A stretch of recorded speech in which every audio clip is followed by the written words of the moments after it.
Phases होते हैं, अभी हम किस साइकिल से गुजर रहे हैं सर? ये अच्छा दौर है हमारे लिए, ये बुरा दौर है, कैसे समझे इस साइकिल को? देखिए, दौर सामने है हमारे। देखिए, बिजनेस साइकिल जो होता है वो तो अपनी जगह होता है, और ये गर्ग साहब जो कह रहे हैं इसको बहुत ध्यान से सुनना चाहिए सबको। क्यों?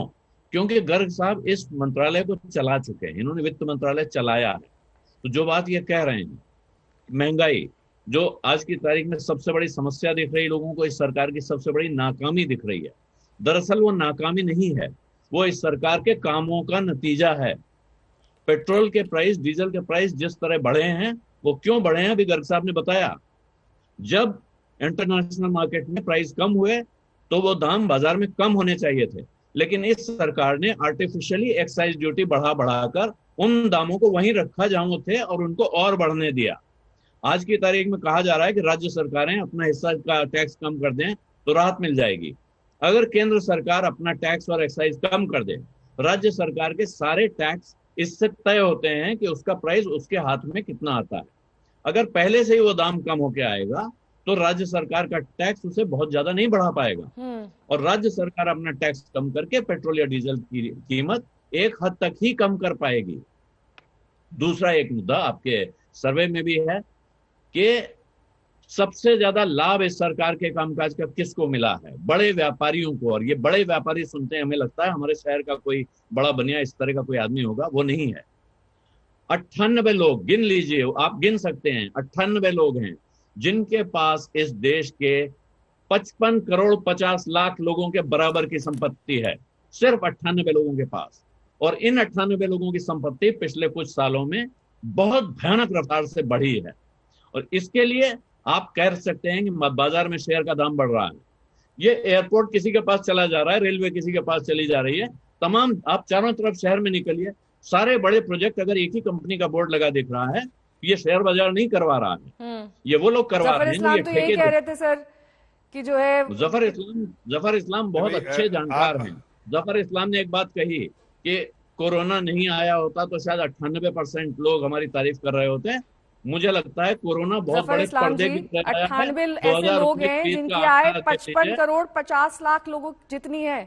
आलोक जोशी जी ने डेटा दिया है। 2019-20 का आंकड़ा देख लीजिए, और अगर वैसे ही चल रहा होता तो शायद कोरोना नहीं आया होता तो आज 55% नहीं और ज्यादा लोग कह रहे होते कि ये सरकार की जो परफॉर्मेंस है आर्थिक मोर्चे पे बहुत खराब है।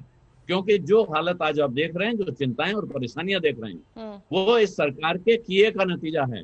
आप गर्ग साहब से पूछ सकती हैं कि सरकार का खर्चा नहीं बढ़ रहा है, इसका क्या कारण है, कहा इसका ये बात क्या सर मतलब? पहले कह चुके हैं वो डिस्कशन में कि सरकार का खर्चा नहीं बढ़ रहा है। जिस हिसाब से उन्होंने आंकड़े दिए हैं, अभी भी टारगेट मीट नहीं हुए एक्सपेंडिचर के। जफर इस्लाम जी जवाब दीजिए पहले तो एक्सपेंडिचर पर, और वो 98 लोग जिनकी आय 55 करोड़ 50 लाख लोगों जितनी है। नहीं, देखिए, इस बात में हम ये कह सकते हैं कि 1% लोग ऐसे हैं देश में जिनकी संपत्ति या वेल्थ जो है वो जो नीचे से आते हुए काफी परसेंट लोगों से ज्यादा है। ये हकीकत है, और ये हकीकत आज की नहीं है, ये हकीकत कोई आज बनी नहीं है, ये हकीकत शुरू से है। हम उसको जो है चेंज करने की कोशिश कर रहे हैं। और अगर आप देखिए तो कल मैंने इस पर एक आर्टिकल भी लिखा है हिंदुस्तान चेंज करने की कोशिश कर रहे हैं। कैसे सर? ऐसा नहीं है।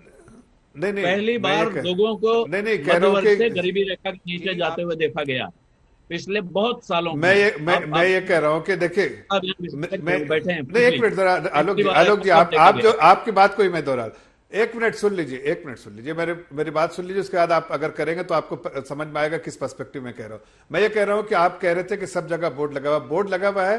ये ऐसा नहीं कि किसी ने उठा के दे दिया है, ओपन बिडिंग है, और उसको कौन बैक कर रहा है। अगर आप उन कंपनियों के पीछे जाके देखिए, चाहे कोई भी कंपनी हो, आज मैं देखता हूं, मैं उस बिजनेस में रहा हुआ हूं, तो मुझे पता है कि कौन से लोग किस तरह के एसेट्स को बैक कर रहे हैं और कैसे दुनिया के एक और जो पैसा है वो चेज कर रहे हैं इंडियन एसेट्स को। ये आपको ही पता है आलोक जी, आप इसको मार्केट को कवर करते हैं कि जो भी एसेट्स है और उस एसेट्स को बैक करने के लिए बड़ी कंपनियों के साथ दुनिया के ग्लोबल इन्वेस्टर आ रहे हैं, चाहे वो कोई भी कंपनियां हो, जो थोड़ा अच्छा करती है उसके साथ पीछे पैसा लेके आलोक जी सर हिला रहे हैं, लेके इंडिया की तरफ आलोक जी आपकी बात से सहमत नहीं है, जो आप कह रहे हैं मानने को तैयार ही नहीं है। नहीं तो आप उनसे पूछिए किस बात से सर, आलोक जी नहीं, जवाब किस बात से दीजिए। सहमत नहीं है बताइए जरा। मैं अभी आपको ताजा उदाहरण दे किस देता बात से हूँ। अभी सहमत नहीं है? वोडाफोन आइडिया नाम की कंपनी लगभग डूबते डूबते बची है और भारत सरकार ने एक तरह से उसका राष्ट्रीयकरण कर लिया है।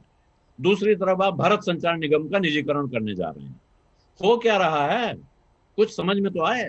और उससे पहले एक ऐसी कंपनी है जिसकी पीठ पे, अभी आपने कहा मैटर ये करता है कि कौन बैक कर रहा है। इन कंपनियों को कौन बैक कर रहा है, ये तो सवाल है। इनकी पीठ पे किसका हाथ है, या इनका हाथ किसकी पीठ पर है, ये इसके सवाल है पीठ देश पे का सबसे बड़ा सवाल।